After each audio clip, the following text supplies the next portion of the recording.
Hello there. My name is Greg Jenks and I'm the Dean here at Grafton Cathedral, or Christchurch Cathedral as most people call it.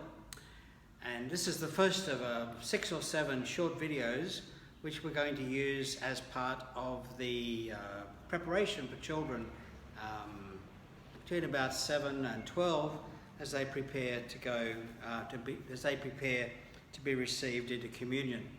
So this first time we're going to talk a little bit about what the program involves, and then after that we're going to talk about the theme for the first week, which is the theme of belonging.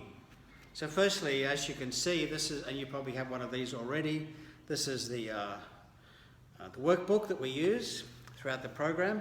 It's divided into 8 sections, and you can do more than one section in a week, or you can take 10 or 12 days to do a section. It's quite okay. There are things for you to add, information to add. There are things you might want to colour in, or you might want to actually print off some photographs for your grandparents, your mum and dad, maybe your brothers and sisters, perhaps even a photo of yourself at some stage. Right in the middle of the book, and just in case you're talking to mum and dad about this, right in the middle of the book, the two pages that are where the staple is, they're designed to come out and be a kind of an overview of the program for the parents. So by all means, have a look at those as well, pass them on to mum and dad, and let them be as involved in the program as they can possibly be.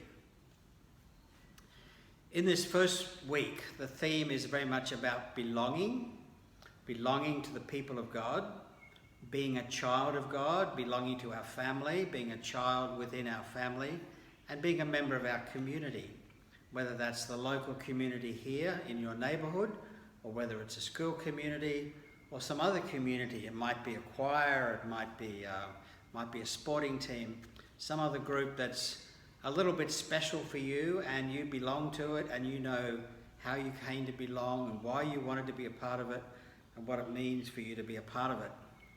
So this first time round we're going to focus on baptism, so I thought I'd start here in the baptistry at the cathedral. As you can see over here, we've got the font. The font is a kind of an old-fashioned way of saying fountain. We'll just bring the camera a little bit closer so you can see what we're talking about here. And many of you who are watching this little 5-minute or so video, many of you will actually have been baptized here in the shell underneath the angel.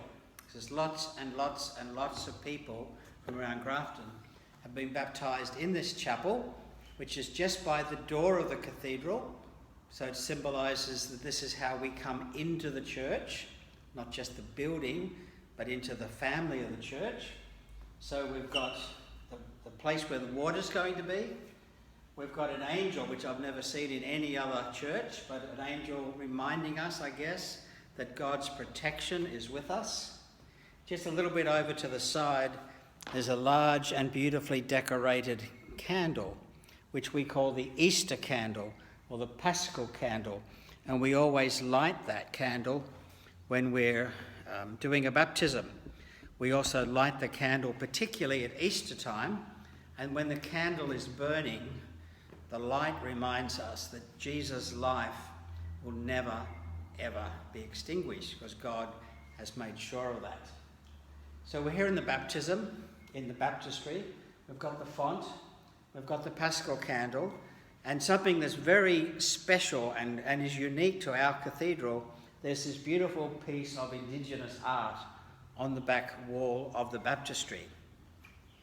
And it's looking particularly at the sort of rivers, on the northern rivers of New South Wales, and of course it's particularly celebrating Grafton, the Clarence, and the ancient presence from dream time right down to modern time of the Indigenous people here in this place.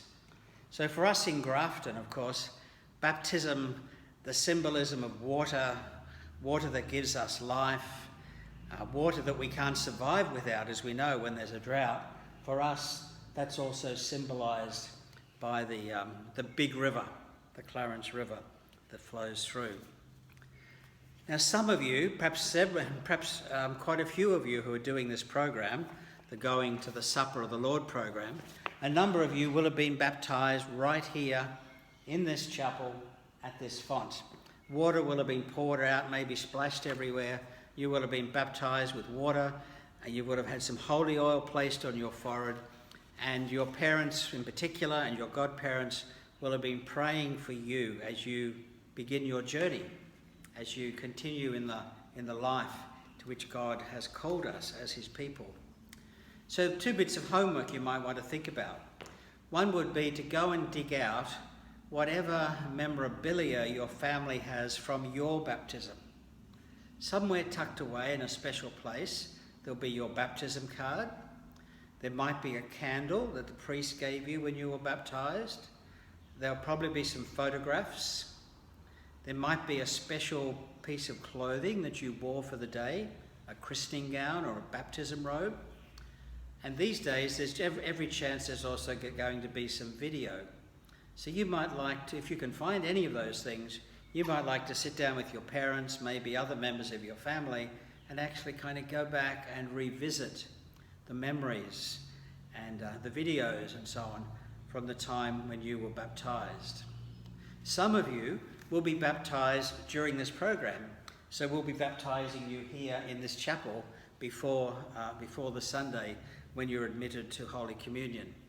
And indeed, next Sunday, the 16th of November, we're going to have one of our young people, a girl about 12 years age, is going to be baptised, and I hope that all the children that are participating in the program this year can be here next Sunday for Lily and not only be there to encourage and support her as she gets baptised as a big kid, but also as a reminder, as a chance to revisit, to experience in our own kind of way what our own baptisms might have been like in this place. And then during the week, as you're working on the material to do with this first session, which has the theme of belonging, think about what it means to belong. What does it mean to belong in your family? How does that feel? To know that this is the place where you will always be safe. What's it like to belong at school? What's it like if somebody doesn't feel they belong? What's that like for them? What's it like to belong in church and to realise that whether we're in the building or just anywhere at all in creation, God is with us. We're God's child.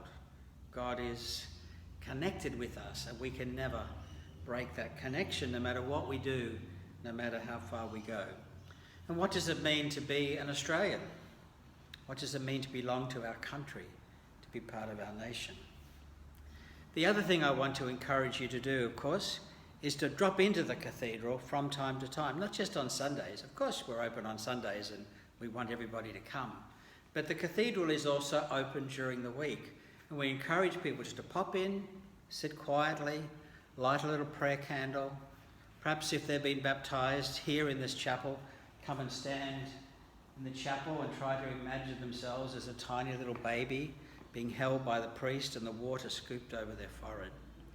Maybe just to come and sit in the beautiful gardens. Whatever it is, we want you to know that this is a place where you belong. This is your cathedral in your city, and you're always welcome here because you belong. And that's the word we're working with this week. So I'll catch up with you next week, and maybe I'll see some of you in church next Sunday as well. God bless.